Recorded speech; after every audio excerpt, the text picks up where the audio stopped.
அனைவருக்கும் வணக்கம். நிகழ்ந்து கொண்டிருக்கும் ஜனவரி மாதம் 3ஆம் வாரமான அடுத்த 7 நாட்கள் 8 என்ற கூட்டுத்தொகையில் பிறந்தவர்களுக்கான ஏற்பட இருக்கும் நன்மைகள் என்ன, கிரகநிலைகளின் ரீதியாக அமையிருக்கும் சாதகங்கள் என்ன, பாதகங்கள் என்ன என்பது குறித்தான முழுமையான பதிவை தான் இந்த வீடியோல நம்ம விரிவா பார்க்க போகிறோம். இந்த வகையில 8 என்ற கூட்டுத்தொகையில் வரக்கூடிய தேதிகளான 8, 17, 26 ஆகிய தேதிகளில் பிறந்தவர்கள் வாக்குவன்மையால் ஆதாயம் பெறும் 8ஆம் எண் அன்பர்களே, இந்த வாரம் உங்களுக்கு தைரியம் அதிகரிக்கக்கூடிய ஒரு வாரமா அமைஞ்சிருக்குது.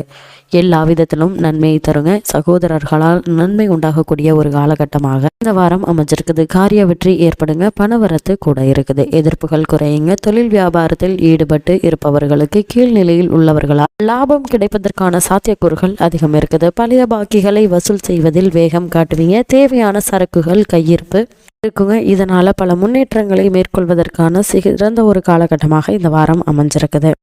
8 என்ற கூட்டுத்தொகையில் பிறந்தவர்களுக்கு உத்தியோகத்தில் இருப்பவர்களுக்கு எதையும் செய்து முடிக்கும் துணிச்சல் உண்டாகுங்க. எதிர்பார்த்த பண உதவி தக்க தருணத்தில் உங்களுக்கு கிடைத்து உதவி விகிதமாக அமைய இருக்குது. கணவன் மனைவிக்கு இடையே திடீர் கருத்து வேற்றுமை ஏற்பட்டு நீங்குங்க. குடும்ப விஷயங்களில் சரியான முடிவுக்கு வர முடியாத தடுமாற்றம் ஏற்படலாம். 8 என்ற கூட்டுத்தொகையில் வரக்கூடியவர்களுக்கு உறவினர்களுடன் பேசும்போது கவனமாக பேசுவது நல்லதுங்க. பெண்களுக்கு திறமையான பேச்சின் மூலம் எதையும் வெற்றிகரமாக செய்து முடித்து ஆதாயம் அடையக்கூடிய ஒரு வாரமாக இந்த வாரம் அமைஞ்சிருக்குது.